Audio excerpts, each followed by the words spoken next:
اس سے پہلے را کو کس کس کنڈیشن میں موٹا پڑھیں گے اور کب اس کو باریک پڑھیں گے، یہ پورا قاعدہ اس کا آ چکا ہے را کہ پر کرنے کا اور را کو باریک پڑھنے کا۔ آج جو میں آپ کو بتا رہا ہوں یہ ہے کہ 3 کنڈیشن ہیں، 3 صورتیں ایسی ہے جس میں را ساکن کو پر پڑھیں گے، 3 صورتوں میں را ساکن کو پر پڑھیں گے۔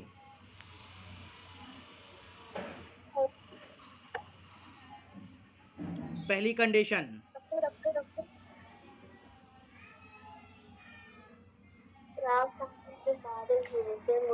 را ساکن کے بعد حروف مستعلیہ میں سے کوئی حرف اسی کلمے میں ہو تو را پر پڑھیں گے۔ جی ایک بار ذرا اوپر سے دیکھیے،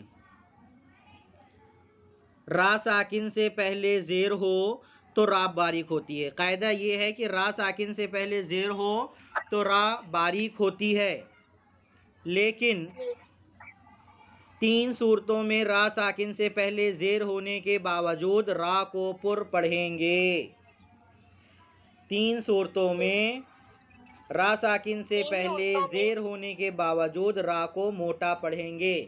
قاعدہ یہ ہے کہ را ساکن سے پہلے زیر ہو تو را باریک ہوتی ہے، باریک پڑھی جاتی ہے، لیکن 3 صورتیں ایسی ہے کہ را ساکن سے پہلے زیر ہونے کے باوجود بھی را کو پر پڑھیں گے، باریک نہیں پڑھیں گے۔ پہلی کنڈیشن ہے را ساکن کے بعد حروف مستعلیہ میں سے کوئی حرف اسی کلمے میں ہوں۔ حروف مستعلیہ آپ لوگ پڑھ چکے ہیں، موٹے پڑھے جانے والے حروف، قاف، خا، صاد، ضاد، غین، طا، قاف، ظا، یہ حروف مستعلیہ ہیں۔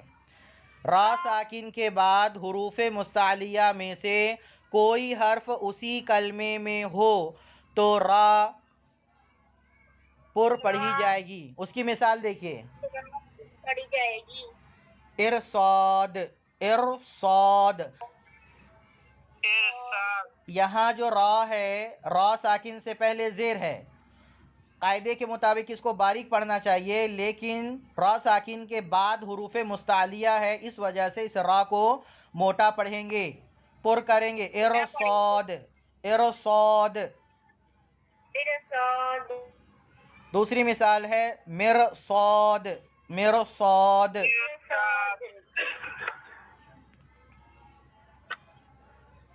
تیسری مثال ہے قرطاس، قرطاس۔ چوتھی مثال ہے فرقہ، فرقہ۔ ایک بار قاعدے کو اور سنیے دھیان سے، را ساکن کے بعد حروف مستعلیہ میں سے کوئی حرف اسی کلمے میں ہو، الگ سے دوسرے کلمے میں نہ ہو، اسی کلمے میں ہو، جیسا کہ مثالوں میں ابھی آیا تھا، تو را ساکن پر پڑھی جائے گی۔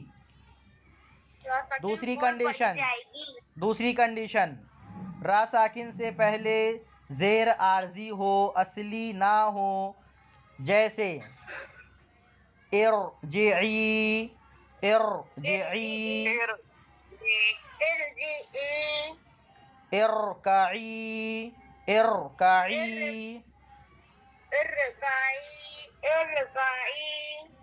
را ساکن سے پہلے زیر عارضی ہو، اصلی نہ ہو تو را پر پڑھی جائے گی، جیسے ارجعی، ارجعی، ارکعی، ارکعی۔ تیسری کنڈیشن، را ساکن سے پہلے زیر دوسرے کلمے میں ہو، را ساکن سے پہلے زیر دوسرے کلمے میں ہو تو را ساکن سے پہلے زیر اسی کلمے میں نہ ہو بلکہ دوسرے کلمے میں آیا ہو۔ اس کی مثال امرتابو، امی الگ لفظ ہے اور ارتابو الگ لفظ ہے۔ امرتابو، امرتابو، یہ را بھی پر پڑھی جائے گی۔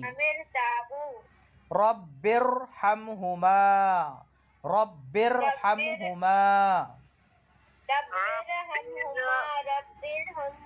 یہاں رب ارحمہما میں را ساکن کو پر اس لیے پڑھ رہے ہیں کہ اس سے پہلے زیر دوسرے کلمے میں ہے. ارجعی، ارجعی میں را ساکن کو پر اس لیے پڑھ رہے ہیں کہ را ساکن سے پہلے زیر عارضی ہے. ارصادا، ارصادا میں را ساکن کو پر اس لیے پڑھ رہے ہیں کہ را ساکن سے پہلے حروف مستعلیہ صاد ہے.